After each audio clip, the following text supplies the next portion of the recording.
Insomnia is a common condition that can have a profound effect on our quality of life.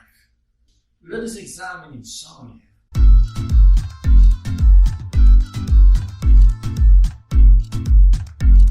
Insomnia is defined as difficulty falling asleep, difficulty maintaining sleep, early awakenings or interrupted sleep, and unrefreshing sleep known as non-restorative sleep.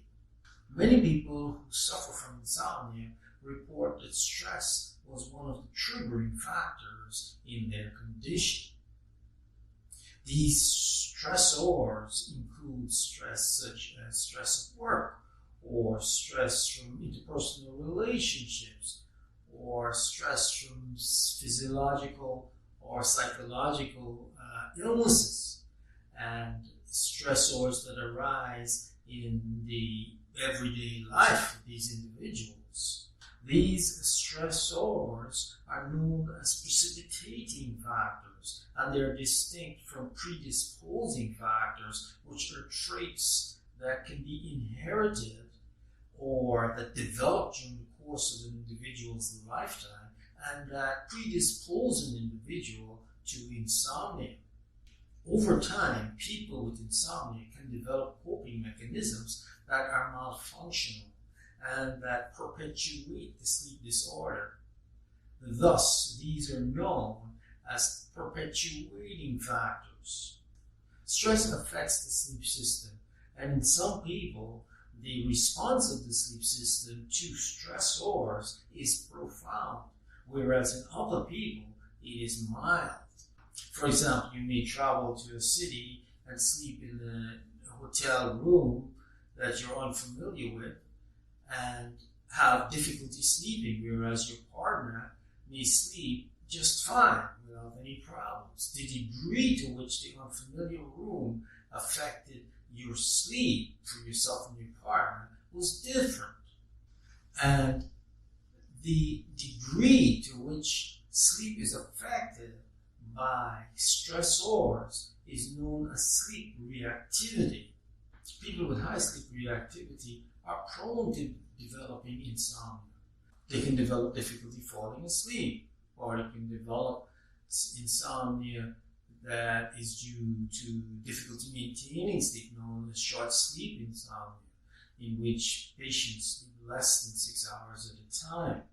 But high sleep reactivity does not predispose only to insomnia, but also predisposes to anxiety and depression and SWD, or shift work disorder, in which workers express extreme fatigue and tiredness on the work shift and difficulty falling asleep.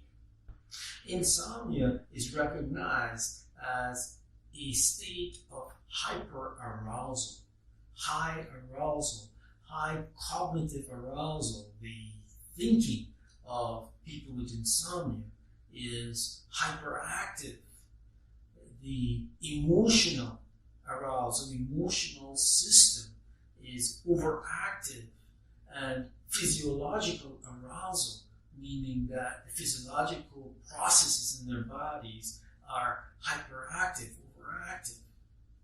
This hyperarousal state can be accompanied, it can coexist with a state of additional hyperarousability, so that these patients, when they come into contact with everyday stressors, can become further aroused.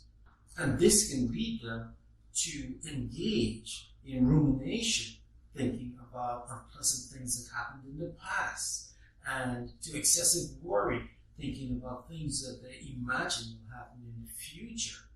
This makes the sleep disturbance even worse and establishes this vicious circle that leads to chronic insomnia.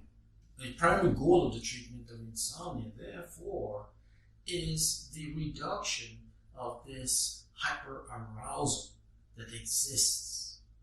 And this can be achieved through stress management techniques and through cognitive behavioral therapy. Patients need to learn new techniques for management of stress, and they need to alter their perception of sleep that is driving their disease. Of course, good sleep hygiene is important, having a set bedtime and not lying in bed until you're actually ready to sleep. The removal of stimulants from consumption prior to going to bed, removal of alcohol, and removal and elimination of cigarettes and drugs and caffeine, and also the removal of intellectual stimulants from the bedroom, such as televisions or cell phones. These are all measures that are fundamental to a successful treatment regimen for insomnia. Thank you for watching. I hope you enjoyed the video. If you did, please share the video with your friends and family. Hit the like button and subscribe to the channel to support the channel. Until the next video, stay healthy and stay safe.